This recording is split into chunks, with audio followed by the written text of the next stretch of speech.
I think it's safe to say United's Premier League season got off to the greatest start, lads. That'd be fair, wouldn't it? Now, technically, it's better than last season's start by 3 points, but still, the performances and the results are not there. We were shaky against Wolves. It was demoralising against Spurs, and it's left us scratching our heads a little bit over the progress that we thought we made last season, and actually I thought we made in pre-season. I know a lot of you disagreed. Clearly you were correct too.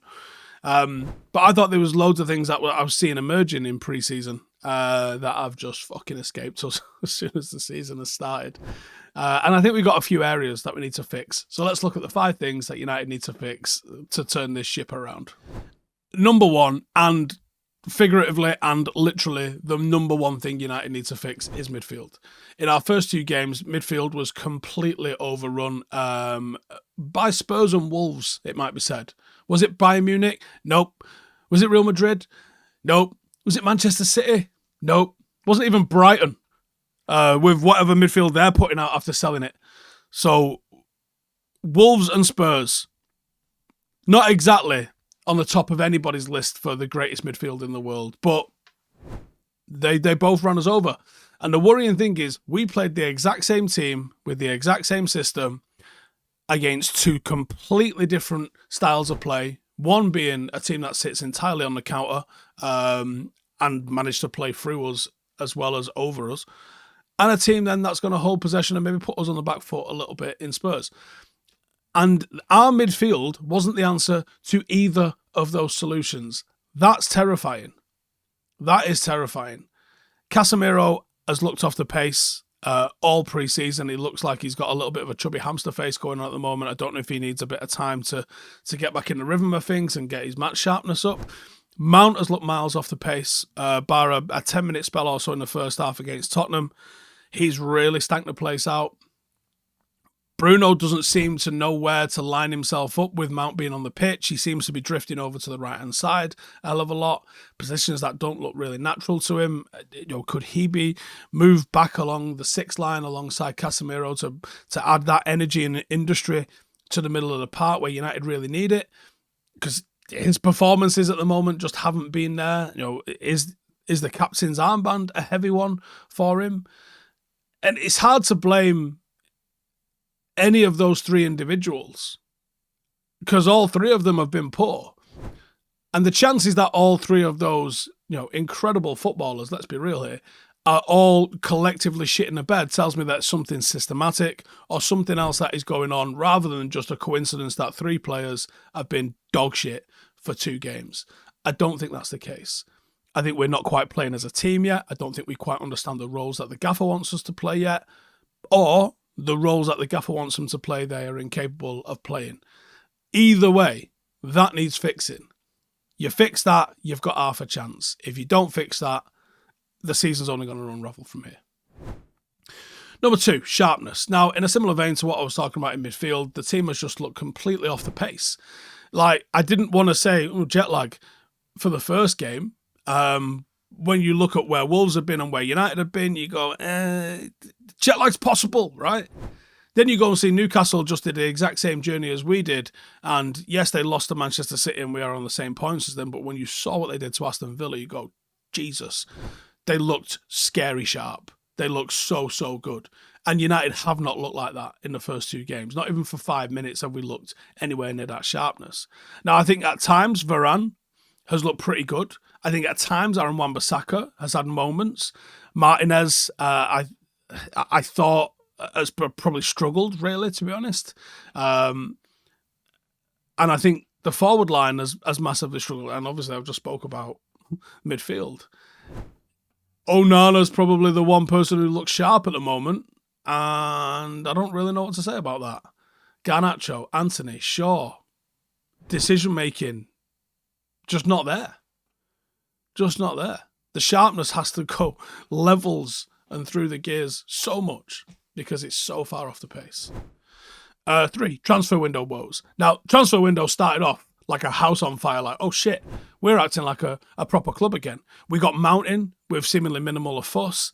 There was a little bit of fuss with Højlund. I don't quite think he was necessarily the first choice, or perhaps we overpaid for him, but he was still here quite early doors. He's injured. That wasn't a good idea. Why have we signed an injured player? Onana was done enough so he could come on a tour. And Onana has looked really good. But since then, it's been a bit car crash because you're like, right, get all these in, and then all of these lot will go. I said all of these lot will go. Get these in. All of these lot will go. Go. They're not going. Fuck's sake. The lack of our ability to be able to move on players that are clearly not going to be part of Erik ten Hag's system has started to hamper us. Because now the additional 2 signings that Manchester United need to bring in, namely Pavard and Amrabat, doesn't look like it's going to be able to happen because of the inability to be able to move players on. Which means that as we enter the final week of the transfer window, Manchester United will be scratching around trying to figure out who they can bring in and what they can do. And it's going to look at free transfers and it's going to look at loans.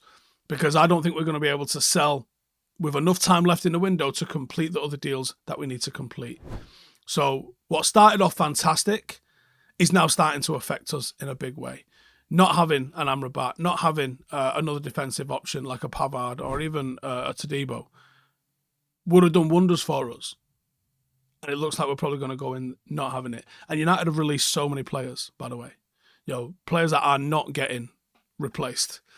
And we struggled with the size of the squad last season. We're going to really struggle this season if we're not able to bring a few more in, for sure.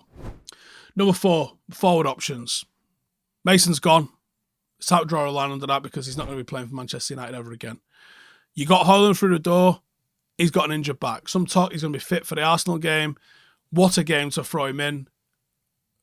And I don't know if I think that's a good idea or not. Like, surely he's got to get 90 minutes before we go and try and take on Arsenal with him. We've been deploying Marcus Rashford up front. It's massacred his output. Marcus needs to play on the left. Accommodating Marcus down the middle means you've played Garnacho on the left. Garnacho's decision-making and starting has been awful. Anthony's just seemingly on a one-man mission to piss off the entire United fan base with his performances. You've arguably had Sancho come on and look fairly sharp, but for whatever reason, the manager doesn't think he can trust him to start at the moment. There's an argument to be made that as soon as Højlund's fit, move Rashford over to the left-hand side where he can be effective.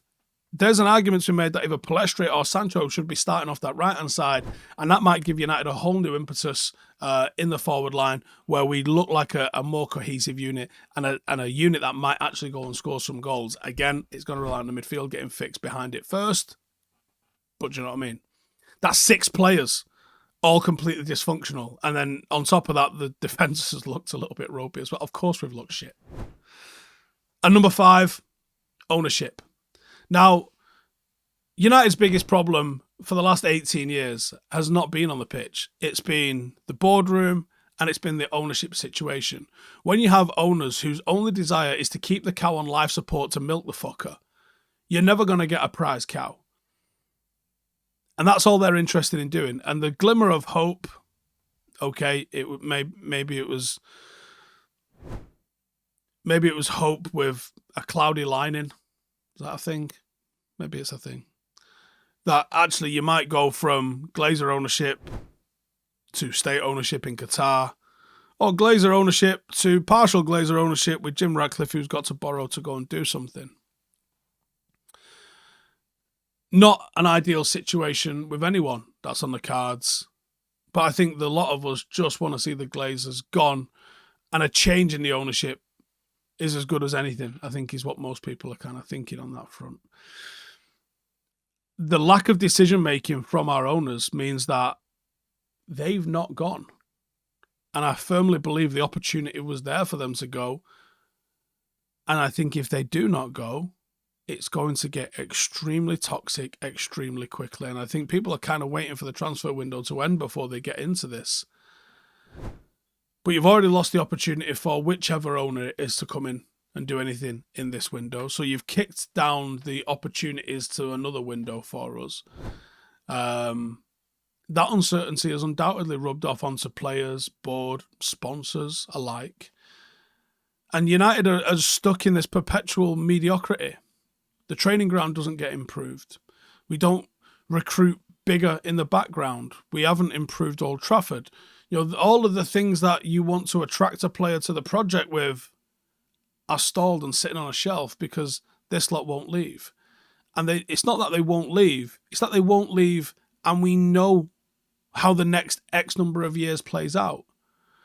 It's they'll spend money, I'll rephrase that, they will allow the club to spend money when it hits the emergency and crisis point. Previously, Manchester United have had real big summers. And it's been when we've been outside the Champions League. And every new manager comes in, they get a nice little tickle, they hit Champions League qualification, and then they get fucking shafted. And it kind of looks a little bit like that at the moment. Now, whether it's shafted on purpose or whether it's shafted by incompetence, they've always been shafted. And if United were able to start repairing those problems with a new owner, with a new outlook, with a bit of positivity surrounding where the club might go, it might push us towards some tangible success. And those issues need to be repaired quickly because unfortunately, and I'm seeing it already, I am seeing it after the first 2 games of the season, people calling Erik ten Hag shit, claiming he can't coach, claiming he doesn't know what his tactics are, claiming it. I mean, it's complete fucking nonsense. But it highlights if you go X number of years without delivering a title or something on that note, there are fans out here waiting for you to fail so they can start fucking screaming for, I don't know, De Zerbi or someone to come in because it's the new shiny thing. We have seen this cycle every single manager post Sir Alex Ferguson. We cannot go through it again. We have to stop this shit and we have to start backing someone properly and allowing them to manage the club in the manner Sir Alex Ferguson did, which is complete control, to be able to do whatever they need to do to get the job done. And I think history shows that's not going to happen with the Glazers. And it also shows that they're probably not going. Fuck. Hey, thank you for watching the video. If you are new around these parts, then don't forget to subscribe. My channel is proudly supported by my community on Patreon. If you'd like to get a little bit of extra content, a Discord group, meetups, 5-a-side games, weekly podcasts, behind the scenes, and even an occasional bit of transfer news as and when I get it, then for the price of a pint, you can show your appreciation for the content that we make and get some goodies for doing so as well. Check the link in the description or click the button right here. You'll also find all of my socials here too if you want to follow me on any of those platforms. Nice one.